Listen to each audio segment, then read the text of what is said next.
Hey good people, and welcome back to the channel. It's a wonderful Wednesday night, and the nightmare known as Married at First Sight Season 14 is nearly over. But in a few moments, I'll be sharing my thoughts and feelings on part 1 of the reunion. So if you're new to the channel and you haven't subscribed already, then feel free to hit that subscribe button. I'll be dropping a string of new videos in the days to come, so be on the lookout. And without any further delay, let's talk about the madness that occurred tonight. For those that don't know, this reunion episode was filmed 5 months after Decision Day. The episode starts off with Kevin making small talk with the cast members, and one thing that I found interesting during this time is when Jasmina was asked how she felt about watching herself on TV, she acknowledged that her attitude was a little crazy. But it didn't take long for Chris and Alyssa to have the spotlight shine on their experience. Kevin asked Alyssa why she wasn't honest with the other woman about her experience with Chris, and Alyssa went into her default, "I wasn't comfortable" response, which is getting a little tiring by now. Alyssa's also asked if she wanted to stay in the apartment building to hang out with the rest of the girls, and she claims that she wanted to stay in the building out of convenience for filming with Chris, which we all know is a damn lie. We then see footage of Lindsey giving her opinion on Chris and Alyssa's marriage, so Kevin asked Lindsey who she felt was to blame for Chris and Alyssa's marriage failing. And of course, Lindsey blames Alyssa because it's the truth, and the two of them really don't like each other.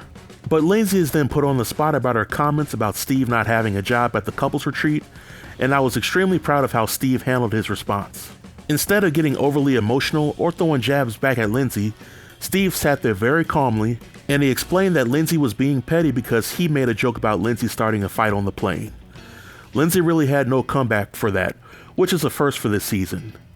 Then Steve tells everyone how Lindsey was telling the producers about him and Noi's sex life, which was out of order but expected for somebody like Lindsey. I'll tell you this much. Lindsey is everybody's friend when she calls Alyssa out for being trash. But outside of that, Lindsey is one of the most unlikable cast members on Married at First Sight history.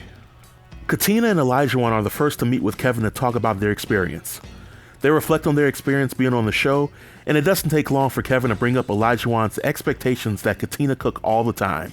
And through it all, we learned that Olajuwon finally found a balance with Katina, and he's learned to have reasonable expectations in the marriage. I can say that for my relationship, I am the one who does most of the cooking, and I'm cool with that. I was taught from a young age how to cook, and I've learned through experience that a lot of women in my age range don't really like to cook, so it really was a no-brainer for me. And based on my experiences, I know that the only way for Olajuwon and Katina's marriage to work would be for him to accept that Katina wasn't Patti LaBelle or Gladys Knight in the kitchen. Olajuwon is then asked if he does anything that lets Katina know that he believes in her. Olajuwon then gives his response, then he gets down on one knee and presents Katina with a very nice wedding ring, which makes Katina very emotional. My initial thoughts when seeing this was that when Katina let Olajuwon crack her buns, she must have had that Super Soaker 5000, because brother Olajuwon seemed very smitten with Katina. I'm definitely proud of the two of them for publicly professing their love for one another. Olajuwon seems very grateful that Katina believed in him, and we learned that Olajuwon sold his house and kicked Isaac out with it.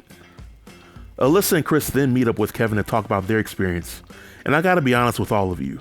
I ran out of things to throw at the TV after listening to Alyssa respond to every question. During this segment, Alyssa was still trying to play the victim and claimed that she came into the process with pure intentions and panicked when things didn't work out.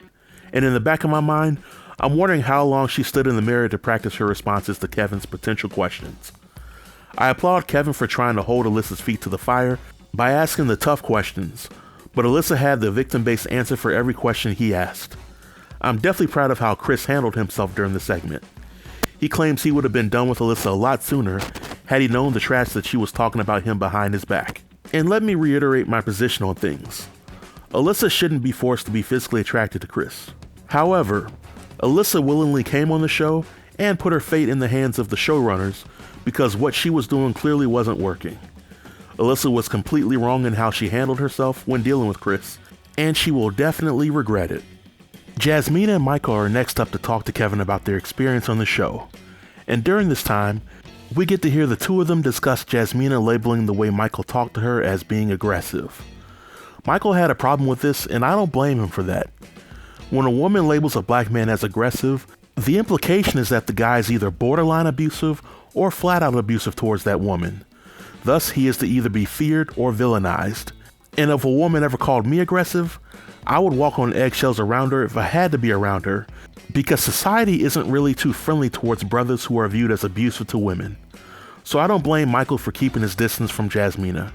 After all, many fans of the show had nothing but bad things to say about Michael when Jasmina labeled him aggressive. That was until Jasmina's friend confirmed that she was full of it. But the biggest takeaway from this segment of the show is that Jasmina and Michael are no longer together.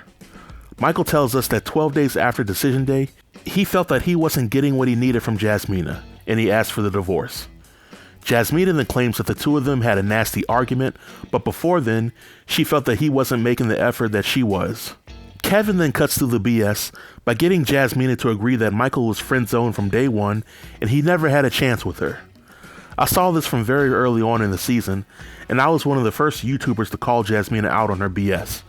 But we finally see that Jasmina was wasting Michael's time all along, and there was honestly nothing he could do to turn the ship around. I personally think that Jasmina did exactly what Alyssa would have done had she and Chris stayed on the show. And I find it interesting that Alyssa essentially made things so bad in her marriage that Chris would ask for a divorce, and I believe that Jasmina did the same with Michael. But we then go to Steve and Noi meeting with Kevin to talk about their time on the show. They talk about the issues, but we learn that they're still together. A few minutes later, Kevin flat out asks Steve about his bank account, and Steve treats the question like a bill collector and avoids answering it directly, but he does share that he essentially proved to Noi that he is good financially. Now, when Kevin followed up with Noi about Steve's finances, she said she was good. So to everyone out there who didn't think Steve was a millionaire, and during the segment, Sriracha makes an appearance, but I really didn't see this being necessary for the reunion. And to round out the episode, we get Lindsey and Mark the Shark meeting with Kevin. I won't spend too much time talking about this segment because it was extremely toxic and Lindsey showed her whole hind parts. Bottom line is that there are things that both Mark and Lindsey could have done better during their marriage, but they are no longer together, and I think this is because they are both oil and water, and there's no way that Lindsey should have ever been casted for the show. I think it's safe to say that they hate each other more than Alyssa and Chris hate one another. But overall, on a scale of 1 to 10, I will give this episode a solid 7. I think that the episode provided much needed clarity on issues that the couples were facing, and was also good to get some resolution on certain storylines. I also liked how Kevin was able to ask the couples the important questions while calling them out on their BS. And by judging by the previews for the next episode, I'll definitely be looking forward to part 2 of the reunion. So this marks the end of my review. If you have any questions related to the episode or this review, feel free to leave them in the comment section below, and I'll be sure to reply to each and every comment. Until next time, stay tuned and stay safe. Peace.